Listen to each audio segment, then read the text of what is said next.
Shalom. Ada satu firman Tuhan di Pengkhotbah 3 ayat 11a yang mengatakan bahwa Ia membuat segala sesuatu menjadi indah pada waktunya. Beberapa terjemahan menerjemahkannya dalam bahasa Inggris sebagai He has made everything beautiful in its time. Artinya dia sudah tetapkan, sudah buat segala sesuatu itu menjadi indah pada saatnya masing-masing, ya. Jadi kita bisa menikmati sesuatu itu menjadi indah ketika kita bisa ada dalam ketetapan waktu yang Tuhan tetapkan, ya.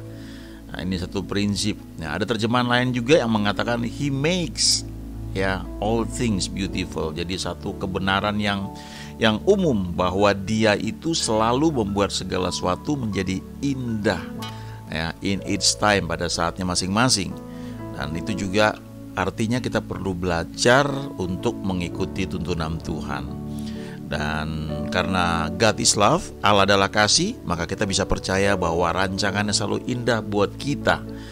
Dan dengan demikian kita juga bisa berkata bahwa God is good all the time.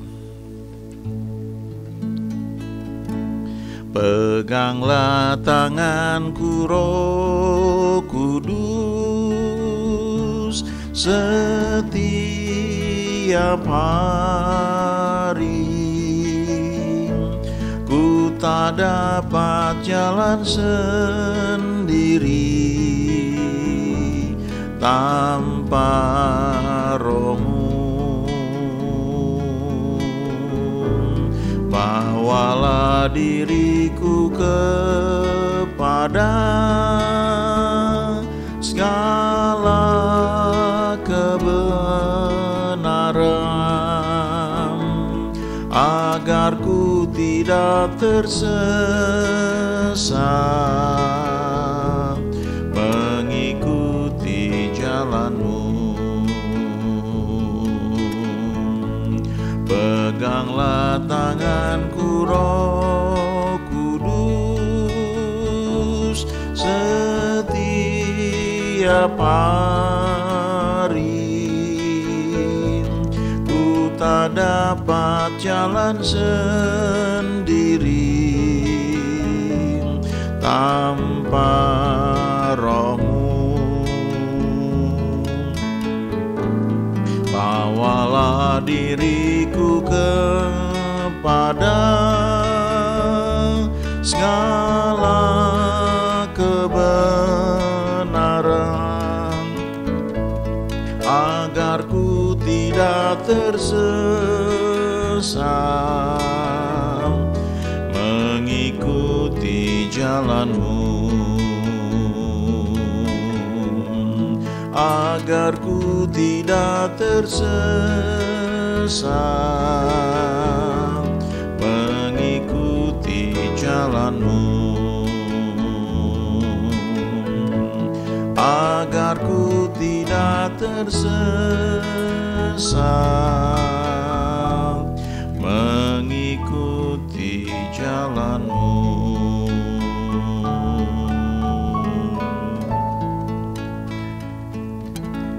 Lagu ini sederhana sekali, ya, tapi karena sederhana makanya dari itu jadi mudah, ya, untuk kita nyanyikan setiap saat. Bahkan kalau kita mungkin sudah hafal, ya, karena dinyanyikan berulang-ulang, lagu ini bisa menjadi salah satu tuntunan dari Tuhan buat kita.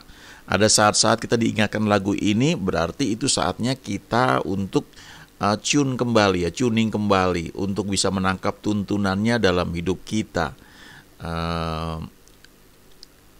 Kalau kita senantiasa memuji menyembah Dia, maka istilahnya frekuensi hati kita ini sejalan dengan tuntunannya. Kita mudah untuk menangkap suaranya. Dan mengikuti Tuhan setiap hari itu adalah bagian yang perlu kita kerjakan. Di Kejadian 11 ada cerita yang menarik, dan ini pelajaran yang berharga buat kita semua dari kisah Abraham. Abraham waktu itu namanya masih Abram. Belakangan dia dikenal sebagai Abraham dan disebut sebagai bapa orang percaya. Tapi dia tidak memulai semuanya instan menjadi bapa orang percaya. Dia butuh waktu dan bahkan puluhan tahun. Dia dibentuk oleh Tuhan sehingga akhirnya dia mengenal jalan-jalan Tuhan dan dia mengikutinya. Tidak sempurna pada awalnya, tapi ketika dia terus mengikut Tuhan, maka Tuhan sendiri yang memperlengkapi, menggenapi apa yang dia janjikan. Di ayat 27 ini cerita bagaimana silsilah Abraham ya. Inilah keturunan Terah. Terah memperanakan Abram, Nahor, dan Haran. Dan Haran memperanakan Lot. Ketika Terah ayahnya masih hidup, matilah Haran di negeri kelahirannya di Ur-Kasdim ya. Ur-Kasdim, Mesopotamia itu tanah tempat di mana perdagangan dari barang-barang berhala itu cukup banyak ya, sehingga itu negeri yang ya mungkin dikenal dengan banyak berhala di sana ya. Ada beberapa tafsiran yang mengatakan seperti itu. Dan Tuhan panggil Abram keluar dari Ur-Kasdim, dari tempat tersebut untuk kemudian akan dia pakai ya. Nah, ayat 29, Abram dan Nahor kedua-duanya kawin, nama istri Abram ialah Sarai dan nama istri Nahor ialah Milka, anak Haran, ayah Milka dan Yiska. Sarai itu mandul, tidak mempunyai anak. Nah, perhatikan ayat 31 ini ya. Lalu Terah membawa Abram anaknya serta cucunya Lot, yaitu anak Haran, dan Sarai menantunya istri Abram ya. Jadi Terah membawa Abram anaknya. Dia bawa juga Lot cucunya ya, yaitu anak Haran, dan juga Sarai ya menantunya yang adalah istri Abram anaknya. Ia berangkat bersama-sama dengan mereka dari Ur-Kasdim untuk pergi ke tanah Kanaan, lalu sampailah mereka ke Haran dan menetap di sana. Umur Terah ada 205 tahun, lalu ia mati di Haran. Nah, kalau kita bandingkan dengan kitab Kisah Rasul di pasal 7, ketika Stefanus memberikan penjelasan kepada orang-orang yang menangkap dia ya, dan dia cerita di situ bahwa Tuhan menampakkan diri kepada Abram waktu ia masih tinggal di Ur-Kasdim ya, atau di Mesopotamia. Jadi sebenarnya kalau kita melihat ayat itu, jelas bahwa yang mendapatkan visi dari Tuhan itu adalah Abram ya. Abram yang mendapatkan tuntunan dari Tuhan. Tapi ya mungkin karena mereka waktu itu tinggal bersama-sama dalam satu keluarga besar atau setidaknya berdekatan, maka ketika Abram mendapatkan visi tersebut, dia lalu memberitahu kepada orang tuanya ya, kepada keluarga besarnya ya. Waktu itu Tuhan menampakkan diri kepada Abram ya di Mesopotamia sebelum dia menetap di Haran. Tuhan berfirman, keluar dari negerimu dan dari sanak saudaramu dan pergilah ke negeri yang akan kutunjukkan kepadamu. Tapi kalau kita baca di Kejadian pasal 11 ayat 31 ini, Terah ya, Terah yang membawa Abram. Jadi yang dapat visi itu Abram, tapi yang memimpin itu orang tuanya ya, Terah. Menarik sekali kalau kita pelajari, nama Terah itu artinya delay ya, tertunda. Jadi ketika Abraham ini dibawa ya, diarahkan oleh Terah, maka mereka itu cuma sampai di Haran dan menetap di situ. Padahal dikatakan di ayat 31 ini ya, Terah ini membawa Abram berangkat bersama-sama dari Ur-Kasdim untuk pergi ke tanah Kanaan. Lalu sampailah mereka ke Haran dan menetap di sana. Setelah Terah mati, setelah delay atau penundaan itu tersingkirkan, maka di Kejadian pasal 12 Tuhan berfirman lagi, menampakkan diri kepada Abram, dan ini panggilan yang kedua. Dan ini jelas sekali dia bicara ya. Dari ayat 1 sampai dengan ayat 5 kita bisa lihat di sini. Berfirmanlah Tuhan kepada Abram, pergilah dari negerimu dan dari sanak saudaramu dan dari rumah bapamu ini ke negeri yang akan kutunjukkan kepadamu. Itu perintah Tuhan. Aku akan membuat engkau menjadi bangsa yang besar dan memberkati engkau serta membuat namamu masyhur dan engkau akan menjadi berkat. Ayat 3, aku akan memberkati orang-orang yang memberkati engkau dan mengutuk orang-orang yang mengutuk engkau, dan olehmu semua kaum di muka bumi akan mendapat berkat. Ayat 4, lalu pergilah Abram seperti yang difirmankan Tuhan kepadanya. Lalu dikatakan, dan Lot pun ikut bersama-sama dengan dia. Nah, kenapa dikatakan Lot pun ikut bersama-sama dengan dia? Karena Lot itu keponakan. Sebenarnya yang Tuhan panggil itu keluar adalah Abram. Dan ketika Tuhan panggil Abram, paling apa istilahnya kalau bahasa Betawi, paling banter ya. Dia hanya bisa bawa istrinya ya. Keponakannya itu harusnya, bahkan bapaknya yang sebelumnya itu harusnya nggak ikut ya. Tapi mungkin keadaannya memang belum ideal sehingga sulit bagi Abram untuk pergi begitu saja meninggalkan orang tua dan juga keponakannya. Dan setelah Terah orang tuanya ya, bapaknya Abram ini meninggal di Haran, ada yang mengatakan 15 tahun mungkin mereka nyangkut di Haran. Lalu Tuhan berfirman lagi. Dan kali ini Abram pergi dan dia yang bergerak ya, dia yang memimpin, bukan seperti sebelumnya bapaknya yang memimpin, tapi ini Abram sendiri yang memimpin, cuma Lot pun ada bersama-sama dengan dia. Dan disebutkan di situ Abram berumur 75 tahun ketika ia berangkat dari Haran. Nah, lalu ayat 5, Abram membawa Sarai istrinya dan Lot. Ya, ditegaskan di situ dia bawa Lot anak saudaranya dan segala harta benda yang didapat mereka dan orang-orang yang diperoleh mereka di Haran. Jadi cukup lama tinggal di Haran ya. Mereka berangkat ke tanah Kanaan lalu sampai di situ ya. Jadi sebenarnya kalau kita baca ya, memang sudah sampai ya di tempat yang Tuhan tunjukkan kepada dia. Lalu di ayat 6 kita lihat sini ya. Abram berjalan melalui negeri itu sampai ke suatu tempat dekat Sikem, yakni pohon tarbantin di Mor. Waktu itu orang Kanaan diam di negeri itu. Perhatikan ayat 7. Ketika itu Tuhan menampakkan diri kepada Abram dan berfirman, Aku akan memberikan negeri ini kepada keturunanmu. Jadi ini sudah jelas ya Tuhan bicara.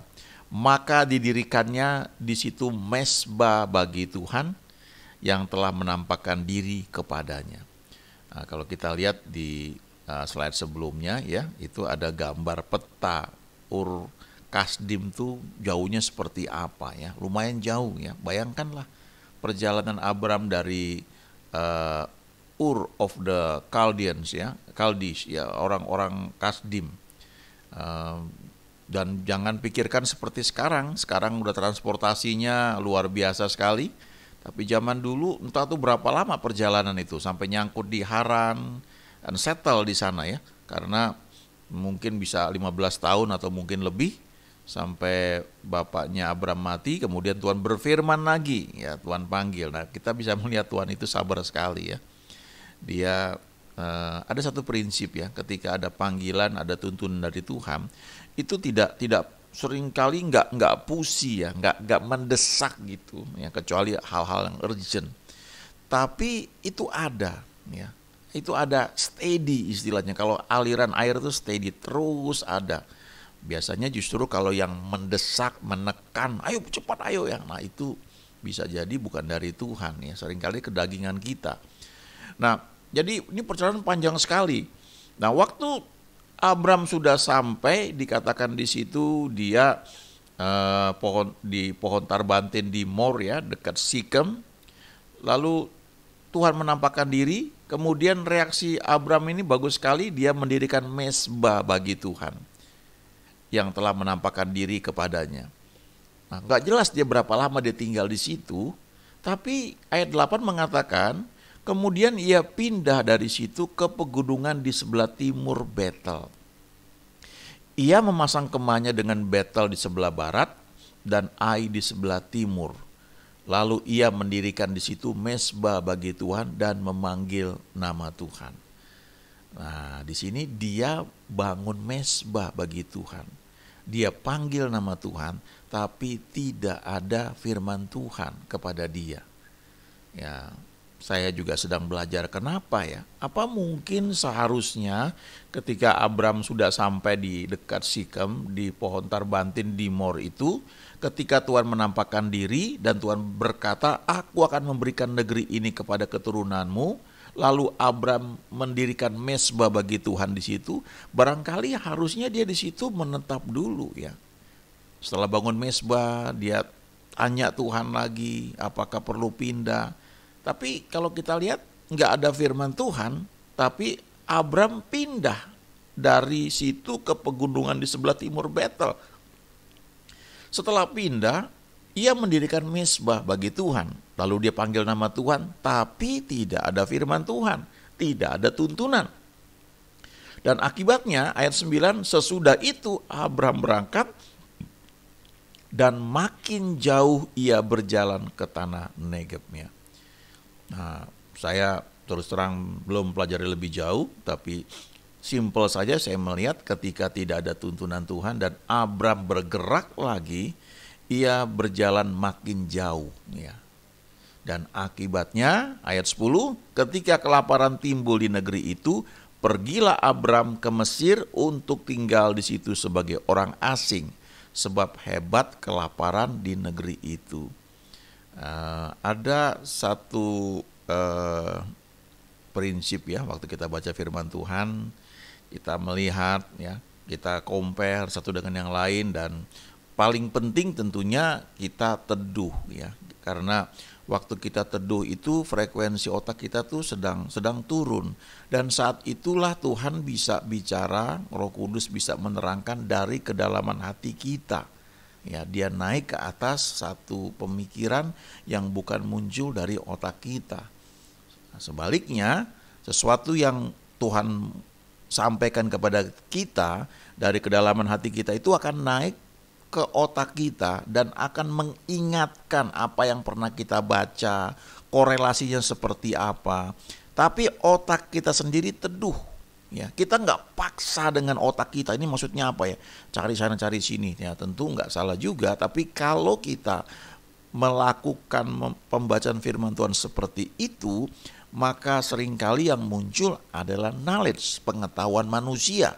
Apalagi kalau kita memang sudah terbiasa di marketplace ya, di dunia pekerjaan, di mana segala sesuatu ada target, ada sasaran yang harus dicapai. Kita tidak terbiasa untuk menantikan Tuhan. Dan sebaliknya kita akan bergerak dengan program kita, dengan cara kita, dengan tekanan yang kita hadapi ya. Ayo kita harus segera, harus buat ini. Lalu kita hanya berdoa supaya Tuhan memberkati apa yang kita rancangkan. Dan itu bisa terjadi seperti yang Abram alami. Kita bangun mezbah, kita panggil nama Tuhan, tapi nggak ada firman Tuhan. Kita buat mungkin kebaktian, pujian, penyembahan, dan kita merasa bagus suasananya. Tapi sejujurnya berapa banyak yang bisa merasakan kenyang secara rohani waktu kita membangun mezbah, kita memuji menyembah Tuhan, kita tahu roh kita dikenyangkan. Bertahun-tahun yang lalu ada beberapa hamba Tuhan kalau mereka khotbah ya, bukan untuk dicontoh sebenarnya ya, kadang-kadang kemana-mana nggak jelas gitu ya.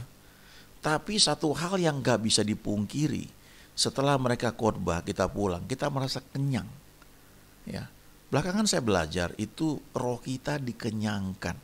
Pikiran kita mungkin nggak nangkep banyak, tapi ada kepuasan, keteduhan, ada damai yang Tuhan berikan lewat mereka. Nah, kalau kita combine, kita gabungkan dengan pengetahuan, dengan skill, bagaimana menyampaikan firman Tuhan, ada pendahuluan, ada dasar firman Tuhan, kita pakai slide misalnya, itu akan lebih bagus lagi ya. Tapi jangan abaikan sebenarnya tuntunan Tuhan, itu yang penting. Kita bisa bangun mesbah bagi Tuhan, kita sebut dia, kita panggil namanya, tapi apakah dia kemudian bicara kepada kita? Ingat di ruang Mahasuci, di mana ada tabut perjanjian, lalu ada mercy seat ya, tutup pendamaian, dikatakan di perjanjian lama bahwa Tuhan bicara di atas tutup pendamaian, di atas mercy seat itu.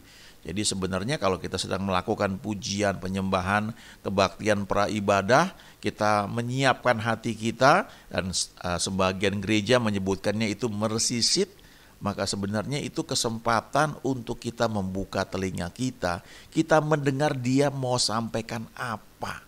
Tidak sekedar menyanyikan 1-2 lagu, sudah mercy seat ya, sudah kebaktian praibadah ya. Oke, itu baik, nggak salah. Tapi sebenarnya coba buka telinga kita, ya, teduhkan hati kita supaya kita bisa menangkap tuntunannya. Nah, karena Abraham ini nggak jelas tuntunan Tuhan, waktu timbul kelaparan, tidak ada firman Tuhan, dia pergi ke Mesir. Dan Mesir di Alkitab adalah salah satu lambang yang menunjukkan bahwa itu adalah dunia, ya. Kemewahan. Ada beberapa tempat di Alkitab kalau kita baca itu menunjukkan dunia. Mesir, kemewahan dunia, ya, gemerlap, ya, Sodom dan Gomora ya tempat yang bejat ya. Lalu kalau Ur-Kasdim ya, atau orang-orang Kasdim itu tempat-tempat berhala atau para penyembah berhala. Nah, berikutnya kita lihat kita bandingkan dengan Kejadian 26, kisah mengenai Ishak. Kalau Abraham di Kejadian 12 akhirnya dia pergi ke Mesir, dan nanti baca sendiri, sebagian kita sudah pernah dengar mungkin ceritanya bagaimana Abraham menghadapi masalah di Mesir karena istrinya cantik, dan dia takut gara-gara istrinya cantik nanti istrinya itu diambil, dianya dibunuh. Jadi dia mulai merancang tipu muslihat, dia minta tolong sama istrinya, tolong katakan kamu ini saudaraku ya, bukan istriku. Dan gara-gara itu aman hidup Abram, dia sembunyi di balik istrinya, tapi istrinya diambil sama Firaun untuk dijadikan permaisuri ya. Itu ada cerita tersendiri lagi karena cukup panjang pasti, sebab ada tulah, ada malapetaka yang terjadi ketika Sarah itu diambil oleh Firaun. Dan akhirnya Abram keluar dari Mesir. Memang hartanya bertambah, tapi dia bawa bom waktu yang namanya Hagar ya, karena sekian tahun kemudian akhirnya Hagarlah yang menjadi istri Abram dan melahirkan Ismail. Nah, itu ada timbul masalah lain lagi. Kejadian 26 kita lihat ya, ini cerita mengenai Ishak, ini anak Abraham. Ya, jangan lupa Ishak ini lahir ketika Abraham itu sudah sangat dewasa rohani, dan saya percaya ada banyak pelajaran yang Abraham sampaikan kepada anaknya ini, anak perjanjian. Pasti dia ajarin banyak hal, dan kita bisa melihat Ishak adalah satu contoh bagaimana orang yang mengikuti Tuhan ya. Kalau secara usia Ishak ini lebih panjang ya. Abraham itu meninggal umur 175 tahun, kalau Ishak 180 tahun ya. Kita lihat jadi 26. Maka timbullah kelaparan di negeri itu. Ini bukan kelaparan yang pertama yang telah terjadi dalam zaman Abraham. Sebab itu Ishak pergi ke Gerar kepada Abimelek raja orang Filistin. Lihat ayat 2. Tuhan menampakkan diri kepadanya serta berfirman, janganlah pergi ke Mesir. Diamlah di negeri yang akan kukatakan kepadamu. Ayat 3, tinggallah di negeri ini sebagai orang asing. Ini perintah Tuhan, jelas sekali. Abraham gak dapatkan itu. Ya. Jadi dia pergi ke Mesir. Ini jelas Tuhan bicara, jangan ke Mesir, tinggal di negeri ini, tapi tinggal sebagai orang asing. Maka aku akan menyertai engkau dan memberkati engkau, sebab kepadamu lah dan kepada keturunanmu akan kuberikan seluruh negeri ini, dan aku akan menempati sumpah yang telah kuikrarkan kepada Abraham ayahmu. Jadi tinggallah Ishak di Gerar. Nanti kalau baca ayat-ayat selanjutnya, di tempat itu Karena Ishak nurut sama Tuhan, karena jelas ada perintah Tuhan, jangan pergi ke Mesir, tinggal di sini sebagai orang asing. Maka ketika Ishak itu menabur, dalam tahun itu juga dia menuai hasil 100 kali lipat. Firman Tuhan berkata dia diberkati Tuhan. Kenapa dia diberkati? Karena dia menuruti firman Tuhan. Dari mana kita tahu? Dikatakan begitu, jangan pergi ke Mesir, tinggal di sini sebagai orang asing. Dan waktu dia menabur, dia diberkati, sehingga Alkitab berkata dia menjadi kaya, kian lama kian kaya, sehingga menjadi sangat kaya, dan orang-orang Filistin lingkungannya itu menjadi cemburu kepada dia. Ya, ada satu ayat di Mazmur 32 ayat 8, ya, firman Tuhan berkata, I will instruct you and teach you in the way you should go. Ya, aku hendak mengajar, aku akan memberikan instruksi kepadamu, dan aku akan mengajar engkau jalan yang harus kau tempuh. Aku mau menunjukkan kepadamu jalan yang harus kau tempuh, aku hendak memberi nasihat. I will counsel you with my loving eye on you. Ya, aku hendak memberi nasihat, mataku tertuju kepadamu. Dalam terjemahan NIV dikatakan, aku akan memberikan nasihat kepadamu dengan mataku yang penuh kasih yang tertuju kepadamu. Nah, kalau mata Tuhan tertuju kepada kita, bagian kita adalah mata kita tertuju kepada Dia, supaya kita bisa menangkap tuntunannya. Dan ini satu hal yang sangat penting. Dari Abraham, dari Ishak kita bisa belajar banyak sekali. Kita melihat orang yang tidak sempurna tapi mengikut Tuhan, Tuhan bentuk. Ya, itu sebabnya jangan merasa frustasi, jangan merasa putus asa kalau nampaknya kau belum terlalu mengerti tuntunan Tuhan. Ikuti saja apa yang sudah kita tahu. Ya, hal simpel yang seringkali diajarkan adalah pujian penyembahan. Buat hati ini menjadi tanah yang subur lewat pujian penyembahan. Ya, kita bisa menangkap tuntunan Dia dengan nyanyikan 1-2 lagu pagi hari, ya, teduh, nanti siang lagi renungkan firman-Nya.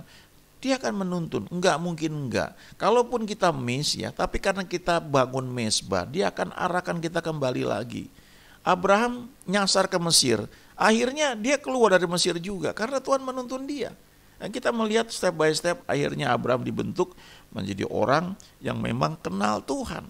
Dan pada titik tertentu, ketika Ishak sudah lahir dan Tuhan bicara kepada dia, persembahkan Ishak di atas gunung yang akan kutunjukkan, dia nggak ragu, dia jalankan begitu saja, ya.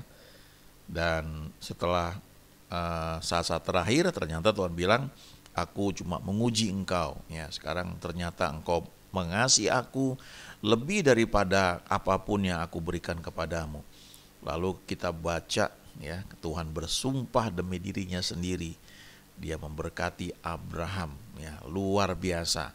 Abraham itu mencapai usia yang sangat lanjut dan meninggal dalam kemuliaan.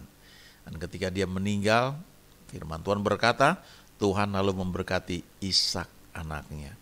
Kita bisa belajar di sini hati yang menyembah, ya, lewat membangun mesbah. Tapi ingat baik-baik, kita bisa bangun mesbah, bahkan kita bisa bangun pelayanan, kita bisa panggil nama Tuhan. Tapi pertanyaan selanjutnya, apakah ada firman Tuhan kepada kita? Ya. Sekian tahun yang lalu saya melihat, ya, ada banyak, ya, presenter, dan itu mungkin hal awal untuk Tuhan membuka pelayanan selanjutnya lewat hidup banyak orang, misalnya menjadi gereja dan sebagainya. Tapi tidak sedikit juga pelayanan yang dibangun tapi kemudian hilang, ya. Saya percaya Tuhan tetap mengasihi, dan kadang-kadang Tuhan pakai wadah lain untuk melayani orang-orang yang sudah pernah dilayani oleh pelayanan yang lain, yang kemudian mungkin sudah tidak jelas kemana, ya. Tapi bisa jadi beberapa itu dibangun seperti pengalaman Abraham, membangun mesbah, memanggil nama Tuhan, tapi tidak ada firman Tuhan. Padahal firman Tuhan itu diperlukan buat kita, untuk kita bisa mengerti kemana harus melangkah. Matius 4 ayat 4, Tuhan berkata, manusia hidup bukan dari roti saja, tapi dari setiap rema, dari setiap firman spesifik. kepada kita masing-masing. Artinya memang setiap hari kita itu mesti membangun hubungan dengan Tuhan, sehingga keputusan-keputusan yang kita buat memang itu lahir dari hubungan kita dengan Tuhan. Apakah itu menyangkut sekolah, menyangkut pekerjaan, menyangkut pelayanan, apalagi menyangkut masa depan ya, menyangkut teman hidup dan sebagainya. Karena itu kan mengarahkan kita, apakah kita dalam rencana Tuhan yang sempurna ataukah tidak. Dan percayalah, nggak ada yang lebih indah selain mengikuti Tuhan.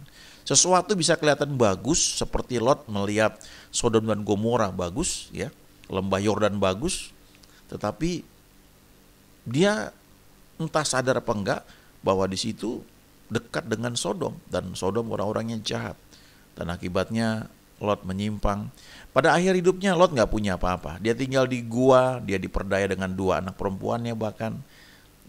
Beda dengan sebelumnya ketika dia bersama dengan Abraham, ya, kaya luar biasa. Memang bukan selalu menjadi ukuran ya harta materi, tapi salah satu janji Tuhan adalah kita tidak akan kekurangan kalau kita mengikut Dia. Percayalah bahwa God is good all the time ya. Bahwa God is love, Allah adalah kasih. Kita perlu ingat bahwa Dia memang sudah menetapkan bahwa segala sesuatu itu menjadi indah pada saatnya masing-masing. God is good all the time. Amin.